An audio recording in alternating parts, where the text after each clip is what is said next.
Good evening, doctors.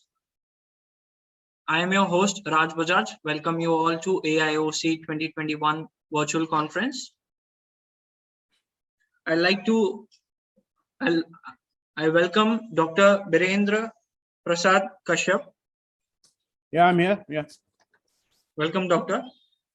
We have 4 speakers in the next session. Yeah. So shall we start, doctor? Yeah, we will start. We'll start. So just for the knowledge, doctor, it's 18 minutes for every speaker plus 2 minutes for Q&A. So it divides the four speakers equally. No, we do not divide equally because some speaker will take little more time. So Okay. yeah, so if you adjust the time, adjust in total. Okay. Yeah, so you can keep approximately 15 minutes a day for one person, and if somebody finishes early, the other person can take a little more time. Because, okay, doctor. Yeah. No problem. So I'll just set the timer for 15 minutes for everyone. Yeah. Okay. Thank you so much. Thank you.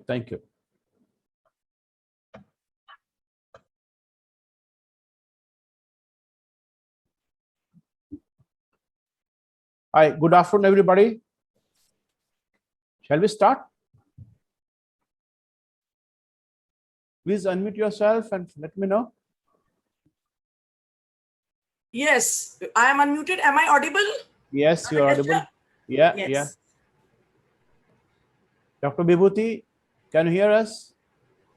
Yes, sir. Yeah. Okay. So we'll start now. Yes. Okay. If the coordinators can actually unmute themselves and tell us when to exactly start, because We can start now. can Yeah. start. Yeah. All right. Okay. Doctor, we can start right now. Yeah. All right. Thank you so much. Yeah. Okay, doctor.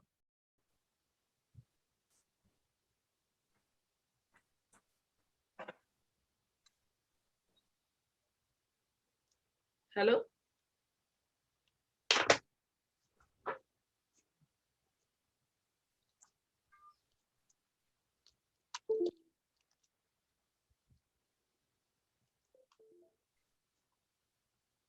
Which is the one? किसके डाल रहे हैं विभूति को बोल देते कि unmute चेहरा हटना ये करे Yeah.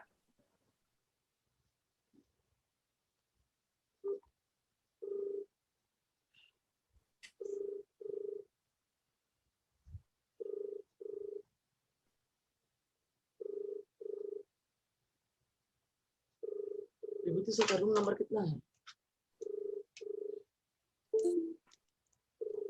आवाज क्या नहीं है So friends, it has been more than 2 years since we have started and incorporated electrophysiology like full ERG, EOG, multifocal ERG, PERG, VEP in our algorithm of diagnosis and monitoring ocular diseases. There has always an inertia regarding its use among the ophthalmologists, which primarily arises due to the inadequate exposure and the idea of considering the instruments, the examination, the terminologies, the reports, and the interpretations a complex process. Hence, we have designed an instruction course like of thing, which covers these aspects of electrophysiology of vision. It covers the very basic aspect, avoiding ultra complex scenario. The idea is to ease a fellow ophthalmologist into understanding the indications as well as interpretation of these tests. ECG, EEG, OCT had also had its first day. The digitalization and different upgradation of computer software made the things better, more reliable, and reproducible. It has now become the mainstay diagnostic tool. So defrost your vocabulary of electrophysiology of vision so far and grasp the basic. Now, why do we need electrophysiology? While examining the fundus, we do indirect ophthalmoscopy, N90D, etc., etc. But the electrophysiology tells you, gives you the early diagnostic and a specific diagnosis. And these are being standardized by the ICF, that is, it expands for International Society for Clinical Physiology of Vision. Why electrophysiological test? It is to localize the problem in the visual pathway. The symptoms, history, family history, etc., has limitations. If there's a night blindness, they may have many other causes apart from RP. If retina may look absolutely normal, it doesn't mean that there is vision. Retinal pigment epithelium is if there's abnormality, but they may not match the visual problems.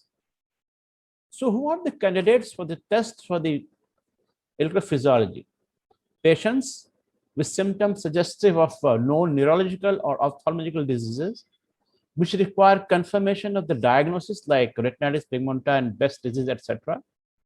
If there is an unexplained visual loss, it helps. If you are practicing pediatric neuro-ophthalmology, it helps. And when there are opacities in the media like cataract and vitreous hemorrhage, etc., and if you are giving some drugs or medicines to the patient, it monitors the health. Drugs like ethambutol or hydrochloroquine. It also detects the disease in the carrier states of their parents or siblings. It also provides the quantitative assessment of the progression of an eye disease if you're treating them, and assessment of retinal and optic nerve function following trauma. Now, the referrals, when the referrals comes to you, it could be probably for inherited retinal degeneration. If it is so, you perform a full-field ERG, multifocal ERG, pattern ERG. We'll come to that later on. We'll be telling about what is FFRG. We'll be telling about what is multifocal ERG, etc. If the patient is having glaucoma, the patient is subjected for pattern ERG, ocular keratosis, full-field ERG, retinal detachment, full-field ERG and VEP, that is visual evoked potential, multiple sclerosis, VEP, inflammatory ocular diseases, full-field ERG and multifocal ERG, retinal ischemic diseases, including the vascular diseases, it could be full-field ERG and multifocal ERG. In cases of endophthalmitis, full-field ERG and VEP. And if there are unexplained visual loss, that is failure to read the chart, and you don't find any abnormality, then we do the whole list of electrophysiology tests, that is visual field, that is full-field ERG and multifocal ERG and pattern ERG and also VEP. In post-traumatic visual impairment, the pattern ERG, multifocal ERG and VEP is very important. If there is visual impairment, otherwise, if the patient is under stress, some mental conditions, the multifocal ERG, pattern ERG and VEP is also done. Now, how the electrophysiology is recorded, how it works. The record of membrane resting potential and the changes that occur after the light stimulation. Then there's a transmembrane movement of ions like sodium and potassium, and it makes the cell hyperpolarized, that is more negative to the extracellular space than in the dark. ECG and ERG can be comparable, but ECG has, because the heart is beating, it has own stimulus. So you don't need any stimulus from outside.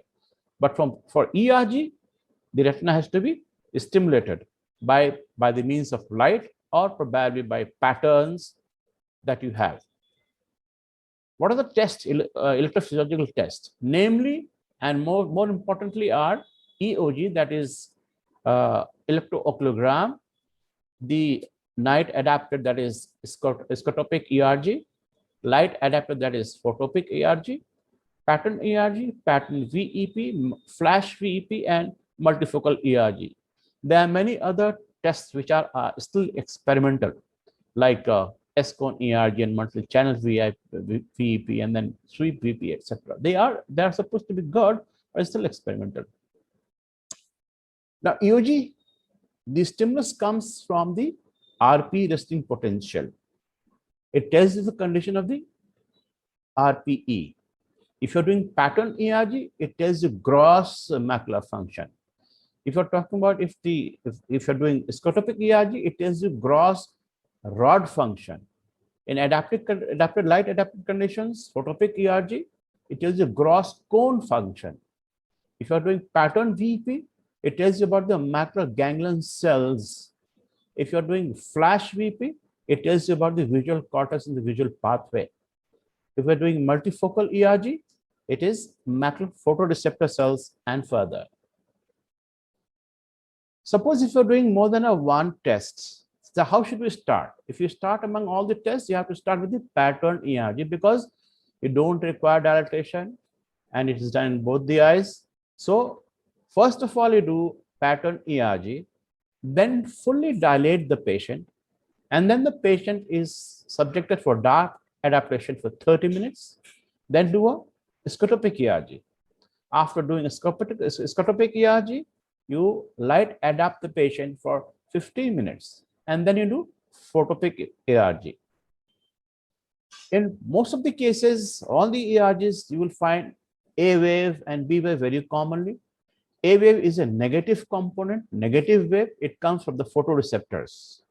B wave is the positive deflection, it comes from the B for bipolar cells and Muller cells.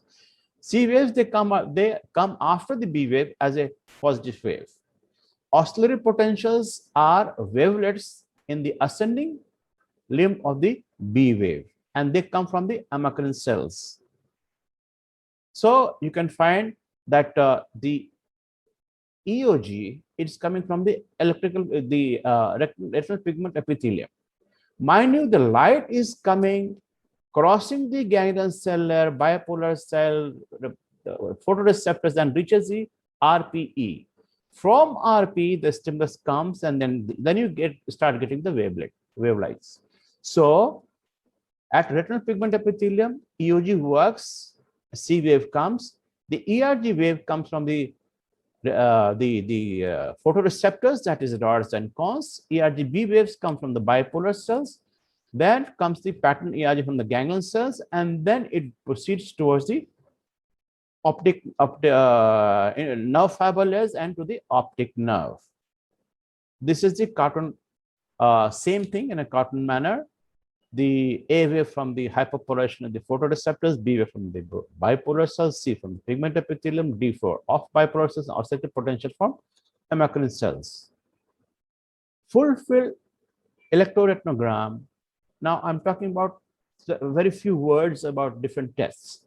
Now, full field ERG. Full field ERG is a mass electrical response of the retina to photopic stimulation. That is photoreceptors to the inner plexiform layer. Pattern ERG, this is it's a measurement of the central retina and ganglion cell functions.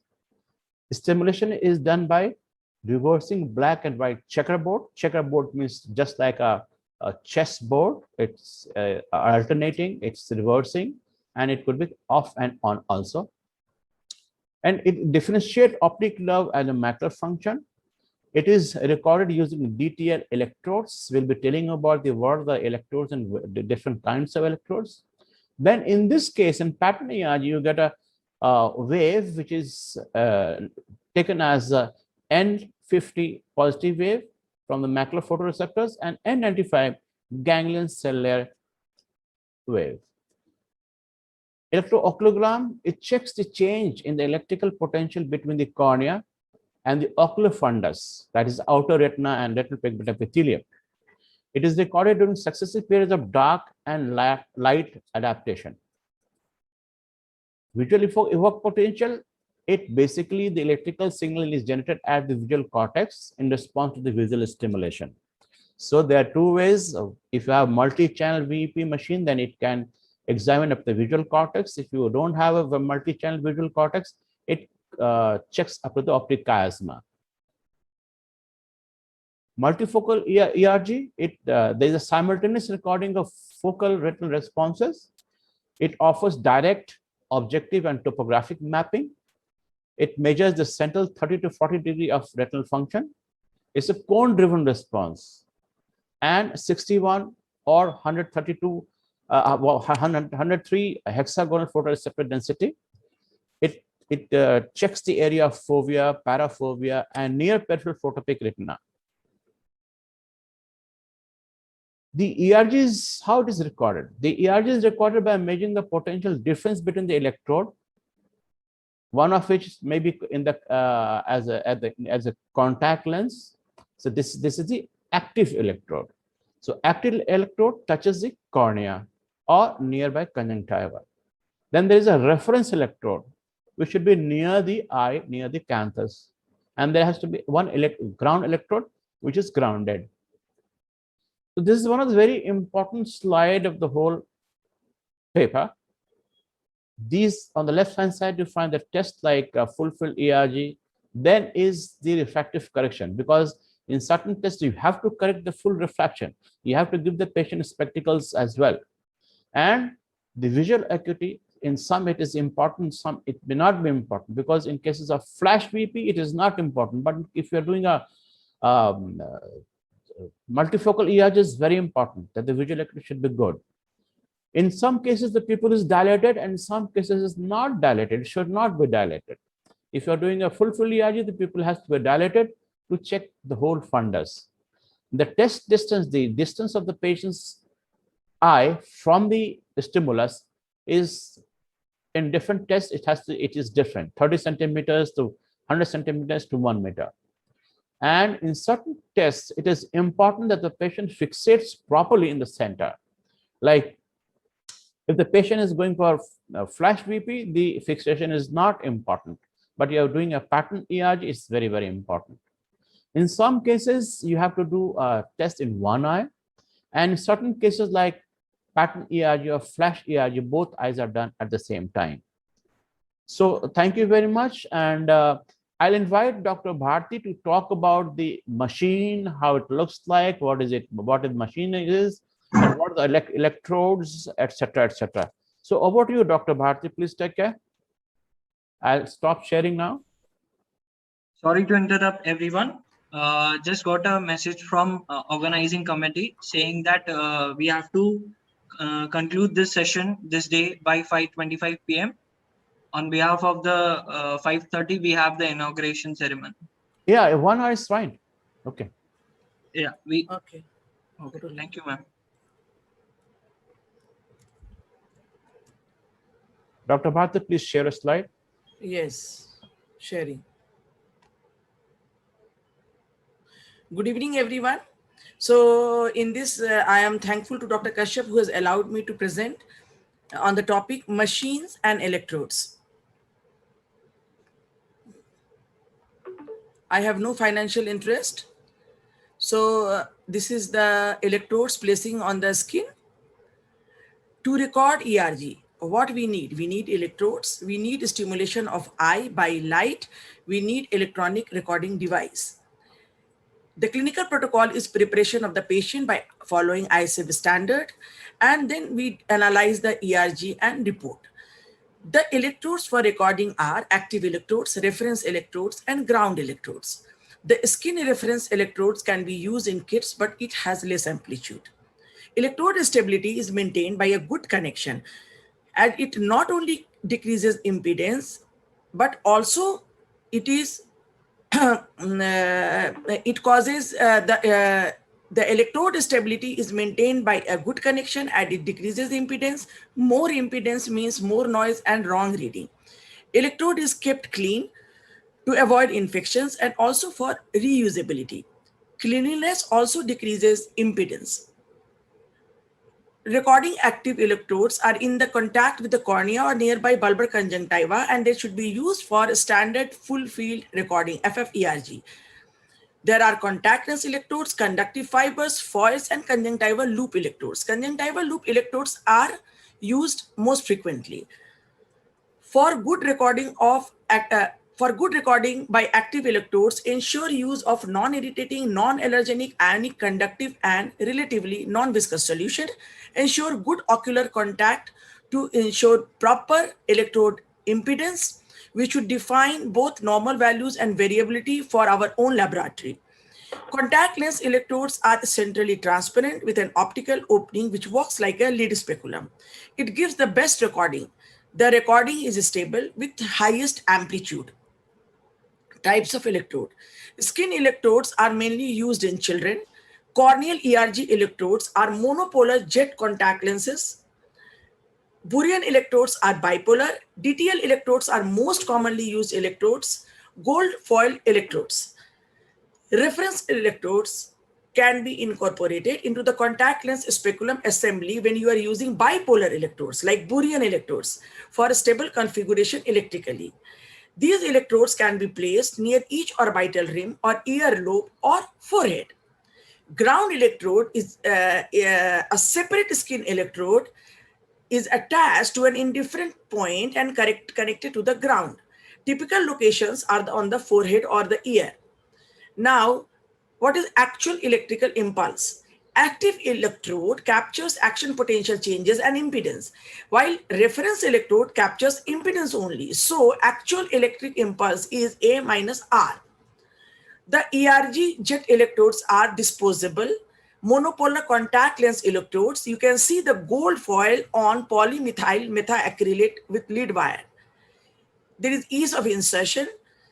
The movement of the lens during recording and absence of lid speculum contribute to variability of the recording, reduced possibility of eye infections. The gold plating on this type of contact lens electrode etches off with time. Burian Allen electrode is bipolar, reusable contact lens electrode with built-in lid speculum and lid wire. You can see in the picture. It is customizable to various sizes. It is ideal for testing infants. This is a reference electrode is built into this electrode and the conducting coating of silver granules are present. But this is expensive, very expensive.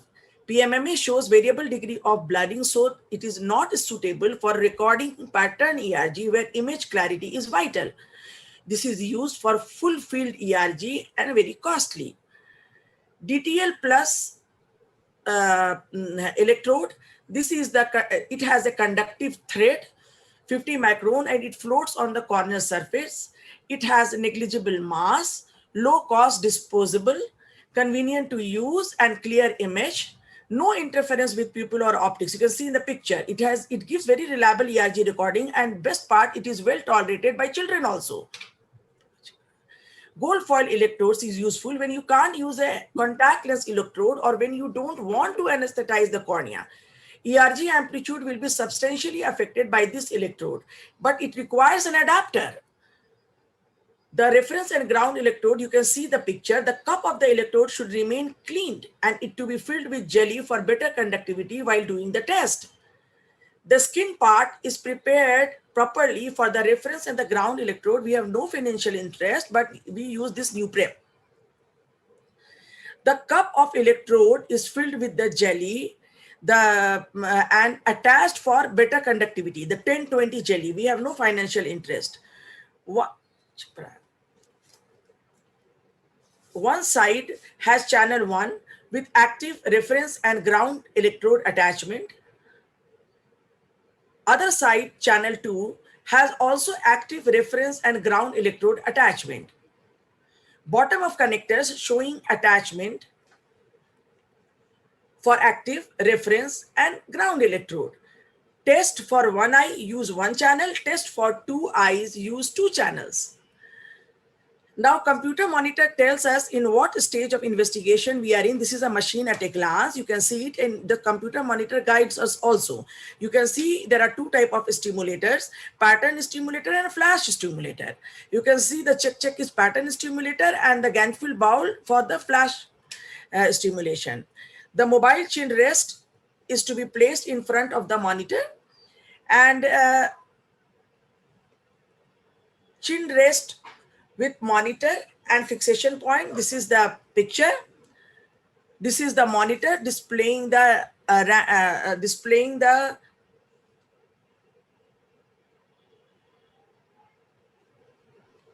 random pattern of multifocal. Actually, random pattern for multifocal ERG. This is the electrode with one eye closed for full pattern ERG. This is the side view to show the electrode. This is the chin rest removed and the Ganfield ball in action for the flash stimulation. This is the picture of baby flash. This is the picture of closer view of baby flash for babies and unconscious patients. This is the Ganchfield bowl, a closer view. This is the movable chin rest, which is attached in other place when it is not required. This is the different electrodes put in different places in different tests. Recording the ERG. For that, the test procedure is explained to the patient and the pupil is dilated fully. Size of the pupil is recorded. Patient dark adapted in a dark room with an eye patch. The electrodes attached with a dim red light in the room, and we start the test. The electrodes are attached and we follow the guidance which is coming on the computer screen. The safety information of the machine is the printer and external USB hard drive should be connected via Wi-Fi, and if disconnected, it should not be tried to connect while test is going on. The automatic window updates to be deactivated. The dark room should be kept properly dark. Disconnect the power supply if any cleaning or repair. It should not be connected to an extension cord. To use external drive to have regular backup. A password should be used to protect the patient data. The safety informations are further continued. The electrodes should not be attached to damaged skin. Patients should be explained about the procedure. The waste should be disposed in the household waste. Now, the A wave of ERG is a negative wave. It is formed by rods and cone. B wave is the positive wave. It is formed by bipolar and Muller cells. The oscillatory potential on the ascending limb of B wave is formed by amacrine cells, and the descending limb of B wave is formed by ganglion cells. Now, this is the maximal response, and it is recorded as we record implicit time, which is expressed in millisecond, and we record amplitude, which is expressed in microvolt. Thank you. Now I invite Dr. BP Kashyap to talk on ERG, full field ERG and multifocal ERG. Thank you, Dr. Bharti. So I'll talk about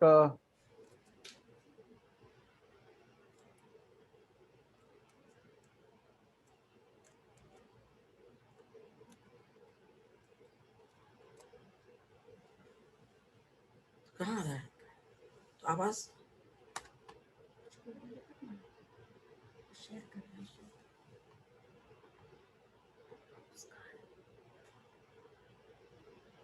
So I'll be talking about full-field ERG and multifocal ERG. They are two very common and most very frequently done investigation tests. Please mute yourself, Dr. Bharti.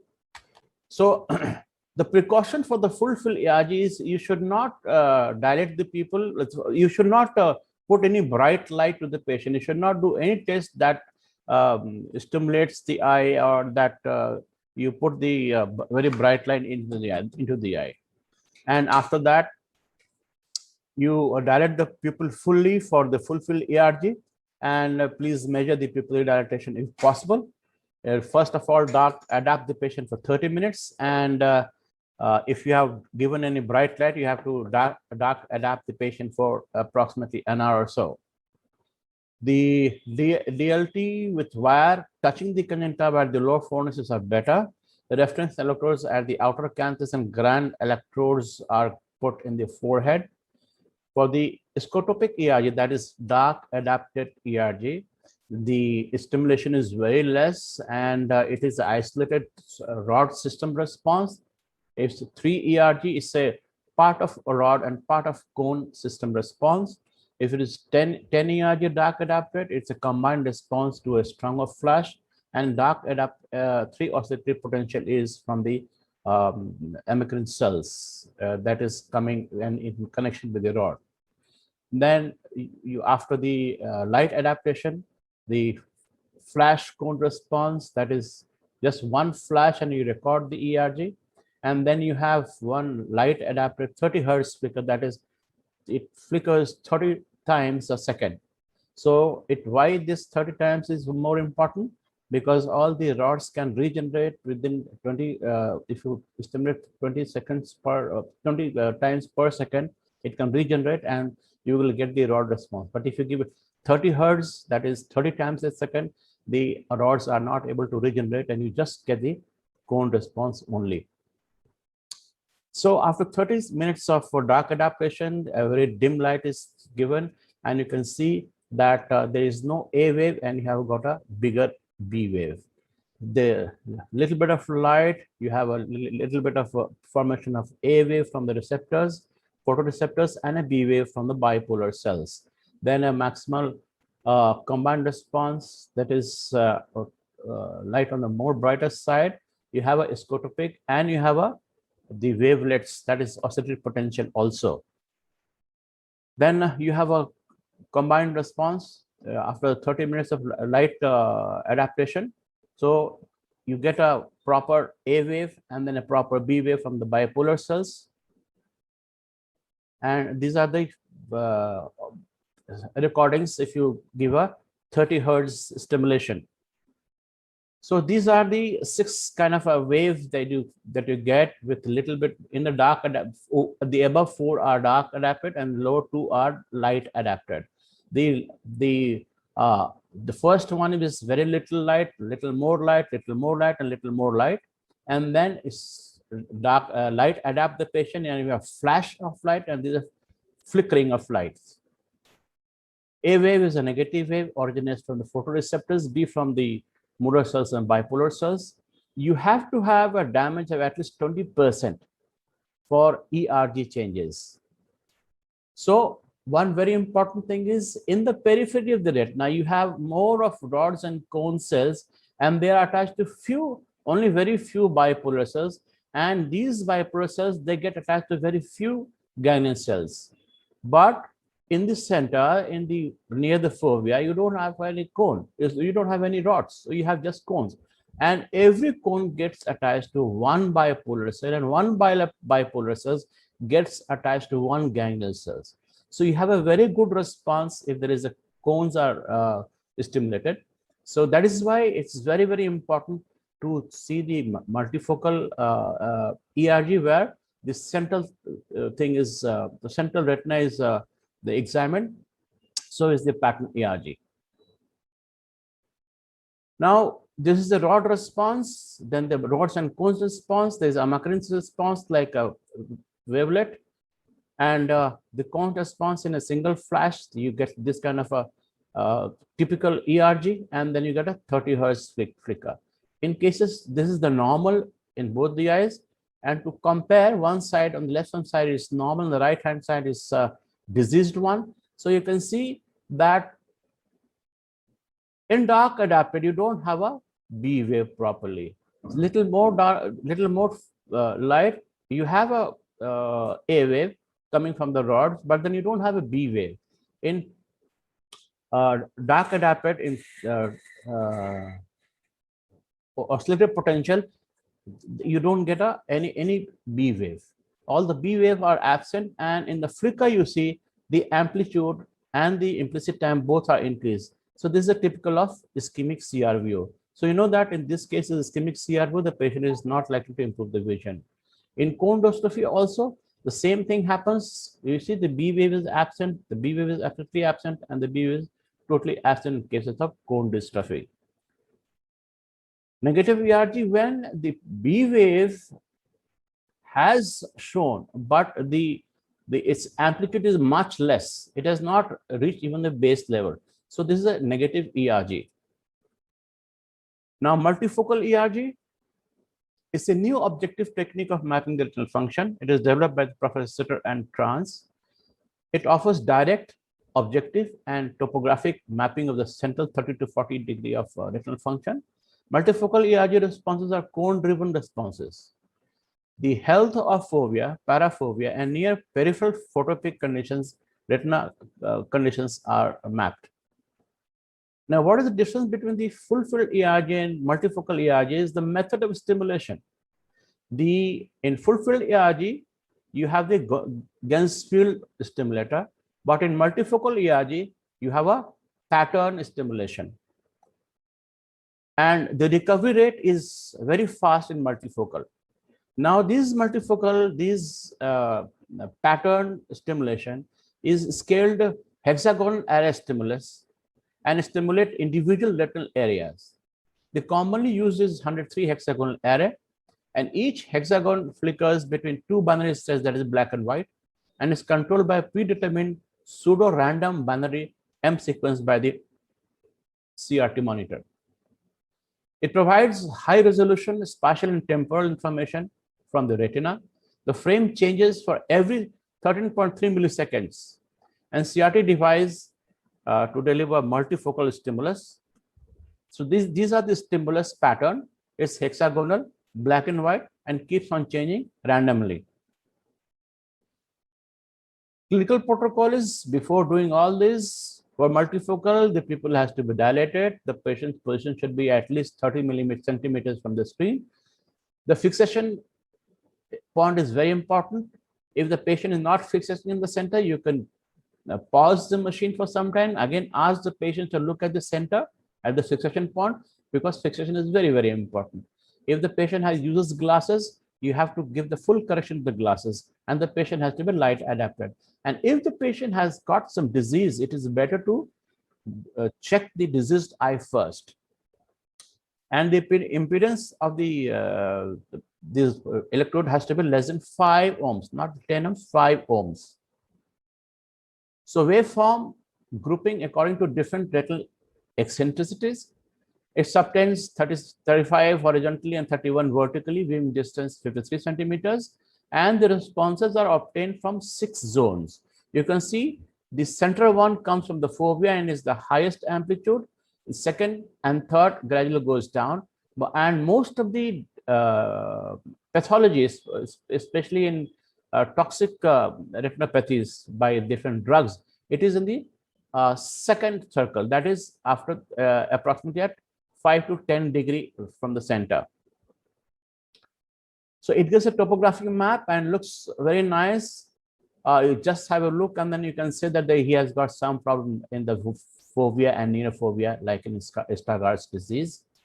So you get a map like this. So this is the coming from the photoreceptors, and this from the bipolar cells, and you measure the implicit time and the amplitude. Implicit time is from the base to the implicit time is from the base to the maximum wave, and the amplitude is the lowest point of the trough to the highest point of the B wave. So there is a difference between the multifocal ERG and pattern ERG. Multifocal ERG is cone system function at macula, and pattern ERG is macular and ganglion cells. So it is very important in cases of macular dystrophies. Multifocal ERGs are done for central serous retinopathy, done for drug toxicity and inflammatory conditions. Now I request Dr. Vibhuti to talk about the pattern ERG. I'll share. Yeah. Thank you, Dr. Kashyap. So I'll be sharing my screen now. Sorry to interrupt, doctor. Is my screen visible? We have only 20 minutes remaining. We'll finish by that time. Okay, thank you. So is my screen visible and am I audible? Yeah. All right. So my topic for today is pattern ERGs. So in our day-to-day practice, what we have seen there are some retinal disorders which are most likely to be mistaken for an optic nerve disease, like a subtle posterior scleritis, a central serous chorioretinopathy, acute zonal occult outer retinopathy, certain old central retinal artery occlusions, cone dystrophies, occult maculopathies, autoimmune retinopathies, etc. So in these disorders, where there are very subtle clinical signs, we may mistake it to be an optic nerve pathology. And there, if we just do a VEP, we will be having abnormal P100 waves, whether in latency or amplitude. So will it be okay to label it as an optic nerve disease? No. So there was a study by Dr. Graham Holder et al. in 2001, which showed that the difference in the latency of the P100 waves and the amplitude was not statistically significant between a maculopathy and a neuropathy, whereas the P50 amplitude of a pattern ERG was selectively affected in maculopathies versus neuropathies. So This is an example to show a case of posterior scleritis, which was diagnosed as an optic nerve pathology because the VP to your to the left bottom side of the screen shows a delay in amplitude as well as latency. But when the patient was put through a pattern ERG, there was defect in the P50 amplitude as well as latency, thereby shifting the locus of pathology diagnosis from an optic nerve to the macula. So this brings us to the topic of pattern ERG. So what does pattern ERG do? The pattern ERG basically assesses the central retinal response to a structured and non-luminance stimulus. So it's a temporally alternating pattern, usually a black and white checkerboard. It is used to distinguish a macular dysfunction from an optic nerve dysfunction, which a VEP is not able to do. In this, the net retinal illumination remains constant and there only is a redistribution of the pattern of light and dark areas. So it's an isoluminant pattern reversal. There are two waves to it, a P50 positive and an N95 negative wave. The P50 is driven by macular photoreceptors and N95 by retinal ganglion cells. So in a macular dysfunction, P50 would be abnormal, and an optic nerve dysfunction, the N95 will be abnormal, and later on, maybe the P50 is also abnormal.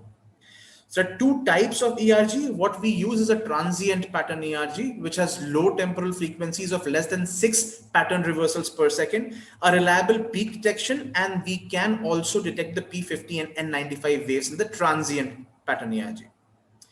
So the patient has to be positioned at 100 centimeters. The patient should be light adapted. The pupil must not be dilated for a good retinal image quality, which is important. Fixation is very important and excessive blinking must not be there. The patient must be refracted for 100 centimeters viewing distance. The stimulus is usually a black and white reversing checkerboard with the field coverage of 15 degrees and each check size is 0.8 degrees. So this is the stimulus with the red central cross where the patient fixates.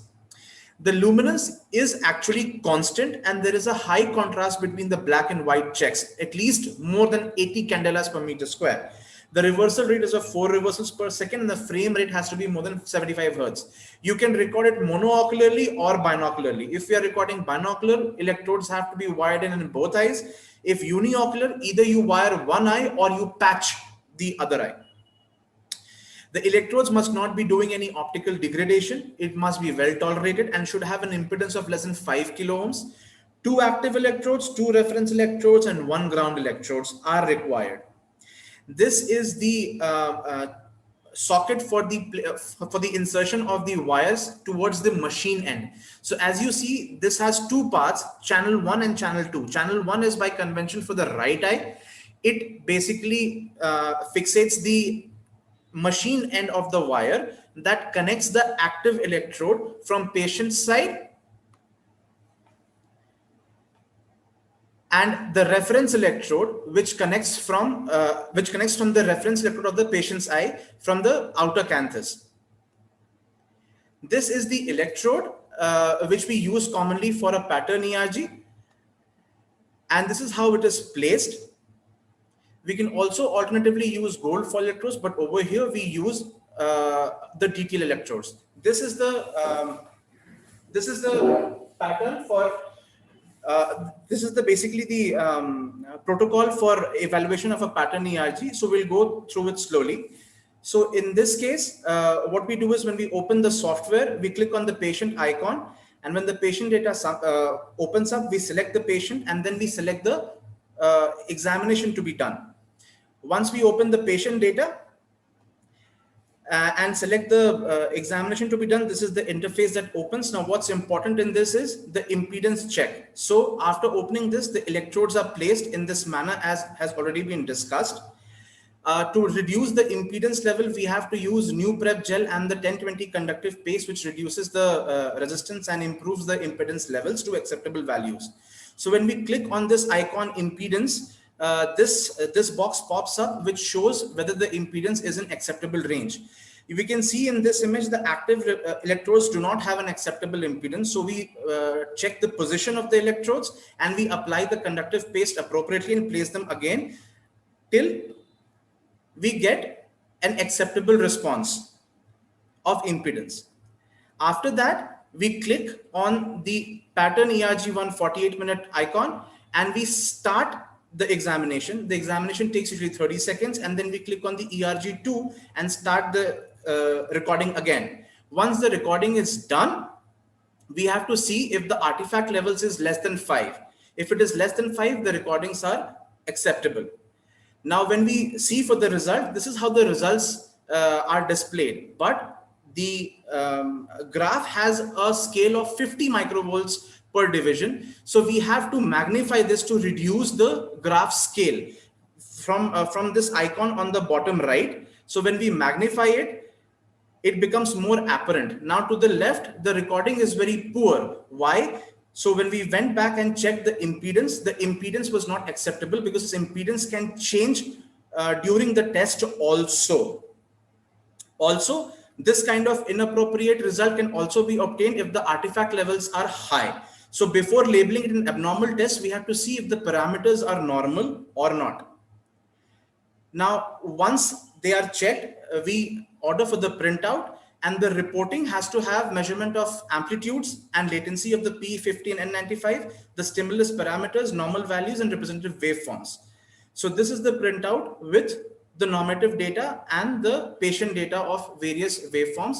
To note, P50 amplitude is from N35 trough to P50 peak, and the N95 amplitude is from the P50 peak to the N95 trough.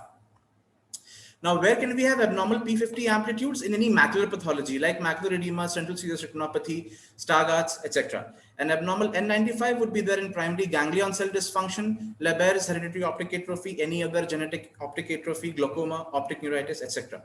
So pattern ERG is always interpreted in combination with other electrophysiological tests like VEP. Now, if pattern ERG is normal and VEP is normal, you are looking at a non-organic visual loss. If VEP is normal along with a pattern ERG normal, then we are looking at optic nerve dysfunction. If the P50 is normal, but the N95 is abnormal along with an abnormal VEP, then it's clearly an optic nerve dysfunction. If the P50 is abnormal, we look at the ERG. If the ERG is normal, we are looking at a localized pathology of macula. And if the ERG is also abnormal, then we're looking at a generalized retinal dysfunction. Pattern ERG is also detectable in eyes, and it also helps to distinguish central macular dysfunction from peripheral macular dysfunction. How? If we increase the recording of the field of the pattern ERG from 15 to 30, and if the P50 attributes improve, then we are sure that this bad attribute of P50 was from the central 15 degree, which got compensated by the more peripheral 15 degrees of the macula. So it helps us distinguish between the central dysfunction and the peripheral macular dysfunction. Other uses for general ophthalmologists will be early glaucoma detection, where the N95 would be affected, any optic nerve stress in ocular hypertension, where N95 would be affected, monitoring the drug toxicity where macula is affected and P50 will be hampered, monitoring therapeutic success, for example, in a choroiditis, which involves the macula and we are giving the drugs, and in early stages,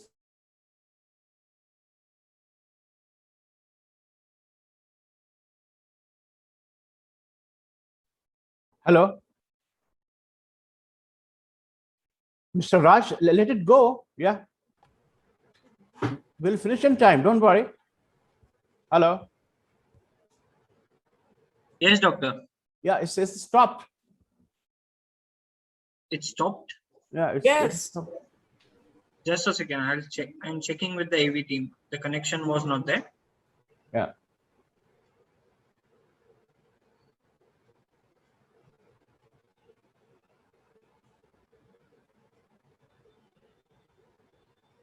The doctor has been disconnected. The presentation hasn't stopped.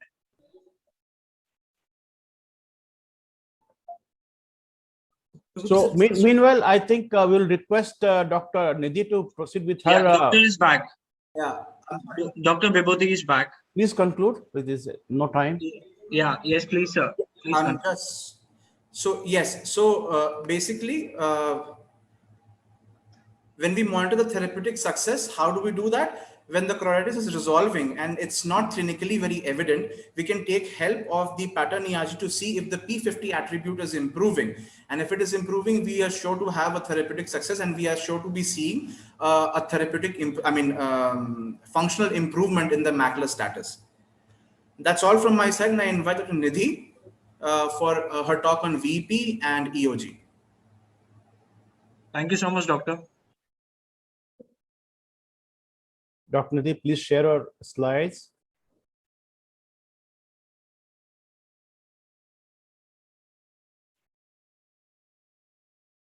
Please unmute yourself. Hello. Yeah, you're audible now. A very good evening. I will be talking about electrooculogram and visual evoked potentials. I have no financial interest. So what is electrooculogram? It tests the RPE layer and the outer retina, and it is a measure of the contrast standing potential of approximately 6 millivolts that exists between the cornea and the back of the eye. It measures changes in the standing potential in light and dark conditions. The normal light peak requires normal functioning photoreceptors in contact with the normal functioning RPE. So what are the requirements? We require the Ganzfeld dome. Just a second. We require the Ganzfeld dome and 2 LED fixation targets, which are placed 15 degrees left and right of the central light. These are bright during light adaptation, and there is minimum brightness in the dark. We need 30 to 60 minutes of pre-adaptation time in normal room light. Avoid any bright procedures before the test. The pupil should be dilated. In case it is non-dilating, then we have to increase the luminance. Refraction correction is not required. The room should be completely dark. And when the light is on, the luminance should be 100 candela per meter square. So we have electrodes on the inner and outer canthi and a ground electrode placed on the forehead. The impedance should be less than 5 kilo ohms. The position of the electrodes near the medial canthus is important. They should not touch and there should be some separation, else there will be a contamination in the recording. Normal should be less than 15%. The patient has to move his eyes to the LED with single sweep with head fixed. The saccades are recorded for 10 to 15 seconds with a 45 to 50 seconds rest. Measure 15 minutes in the dark and then 15 minutes in the light. So this is the interface of the machine. We start the examination, and this is the recording in light and dark phase. Check the impedance of the 4 electrodes. If it's green, then only go ahead. Green means it is less than 5.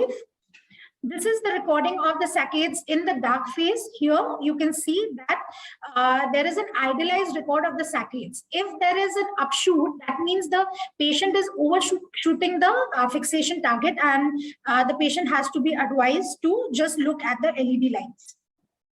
This is the how the test proceeds.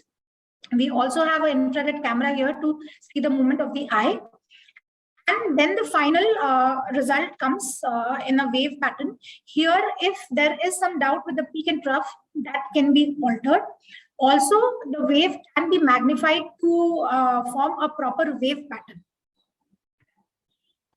The values are given in the peak and trough, and the Arden ratio is calculated by the machine itself. This is how the printout is given to the patient. So the maximum amplitude in light adaptation is known as the light peak, and the minimum amplitude in dark adaptation is known as the dark trough. Its ratio in percentage is known as the Arden's index. And the Arden's ratio, it should be normally more than 1.8 and abnormally low is less than 1.2. Now, there are very few indications like in Best dystrophy, butterfly pattern dystrophy, chloroquine toxicity, and Stargardt's dystrophy.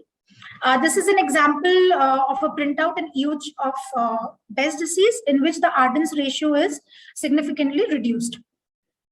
The EOG correlates with ERG. An abnormal rod ERG, there will be reduction in EOG light rise also. When there is profound EOG light rise reduction plus good rod function, that means that there is dysfunction of the RPE only, which happens in Best disease. Also, this test can be done to test the carriers in cases of children which are uncooperative for the test. And in such cases, the Arden ratio has to be significantly low to establish the diagnosis without any genetic testing. Coming to visually evoked potentials, They are electrical signals generated at the visual cortex in response to visual stimulation. These are occipital responses corresponding to the central visual field, and they assess the intracranial visual pathways and their functional integrity, ranging from the retina to the optic nerves, chiasma, radiation, up to the occipital cortex. The central retina projections are present on the occipital lobe, and the foveal projections are magnified at the cortex. So what we require is, again, electrodes, impedance less than 5 kilo ohms. The active and reference electrode impedance difference should be less than 20%. The placement of the electrodes, we follow the 10-20 rule, in which the head is divided from the nasion to the inion, and then the active electrode is placed 10% of the area above the inion, and the reference electrode is on the forehead, while the ground electrode is on the top of the head. So this is how it looks on the machine. Once the electrodes are put, it will show the impedance, and if it is less than 5, then we can go ahead. The VP stimuli can be of flash, pattern, color, or motion. In flash VP, we have the Ganzfeld stimulator, and in pattern VP, we have the CRT monitor. So in pattern VP, the distance from the monitor is 100 centimeter. Refraction should be done. Patient should be light adapted, no dilatation, done monoocularly, and any artifacts like blinking of eyes should be avoided. The lesser, the better. It should be less than 5. So the stimuli here is a checkerboard stimuli, which has a pattern reversal. There are different checker sizes, and the constant luminance of 40 to 60 candela per meter square should be there, with a very high contrast of more than 80%. In the test, averaging numbers lowest at least 64 per test should be done, and these test results should be done at least twice. In cases of infants who have a very low cooperation, the numbers per test can be reduced. So this is how the patient looks at the monitor. We have 1 degree or 60 minutes stimulation checkerboard and the 15-minute. This is the waveform that is seen in the pattern VEP, in which the most important wave is the positive P100. The latency of this wave, or the implicit time, is important, which is from 90 to 110 milliseconds, and its amplitude, which is calculated from the previous negative wave N75 to the peak of this wave, is the amplitude, which should be more than 5 microvolts. This is how the output will look, and the report will be given to the patient. There are multiple criteria for abnormality. We are not going to go into this right now. The indications will be optic neuritis, multiple sclerosis, glaucoma, optic atrophy, hereditary optic neuropathy, toxic neuropathies, or compressive optic neuropathies. Other indications include unexplained visual loss, malingering, pre-surgical evaluation, and measuring the visual acuity in non-responsive subjects. This is the normal wave pattern in both the eyes, where we can see the latency is with the normal limits as well as the amplitude. In cases of traumatic optic neuropathy, you would see that in the left eye, there is some delayed implicit time, and the amplitude is significantly reduced. In this case, if you see the right eye, there is a delayed implicit time and a moderately reduced amplitude versus the left eye.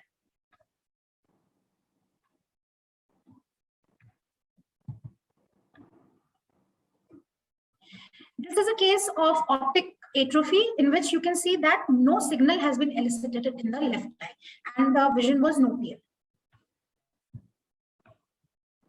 Onset and offset pattern VEP, we have in this a pattern which is flashed, and then when it is off, there is a equiluminant diffuse background, and this can be used in subjects with nystagmus. The waves here are different. We have C1, C2, C3, in which the negative wave C2 is important, and its latency normally is 100 to 120 milliseconds. Flash VP, here the stimulus is a flash with a larger field size, done again monoocularly in a dimly illuminated zone. And the flash intensity is 1.5 to 3 candela per meter square, and the background intensity here also is low. The patient needs to be light adapted, undilated pupil, the impedance should be less than 5 kilo ohms, and 2 measurements have to be done. This is the test which is happening in both the eyes. And then we have the graph. Here again, we can make some changes in the graph to achieve a proper wave pattern and correct the peaks and troughs of the wave. And this is the printout that is given to the patient. So in flash VP, we have different waves. We have 3 positive and 3 negative waves, in which the second wave, positive P2, is important. Its latency and its amplitude has to be seen. So indications are uncooperative or unconscious patients, in patients with media opacity, with penetrating wounds to the globe, and selection and timing for posterior segment surgeries. Just a look at all the 3 pattern of the waves in all the 3 tests. We also have sweep VP, in which the visual acuity can be calculated. And we have multifocal VP, which is like an objective perimetry, in which 4 electrodes are mounted on a bracket. And then we get the amplitude in waveforms, which can be sector or which can be in ring pattern. Thank you. Thank you, Dr. Bharti, Dr. Vibhuti, and Dr. Nidhi. Thank you very much for finishing our course on time, and the request made by Mr. Raj is met. Thank you, Mr. Raj. Thank you so much, doctors. Thank you so much. You're most welcome.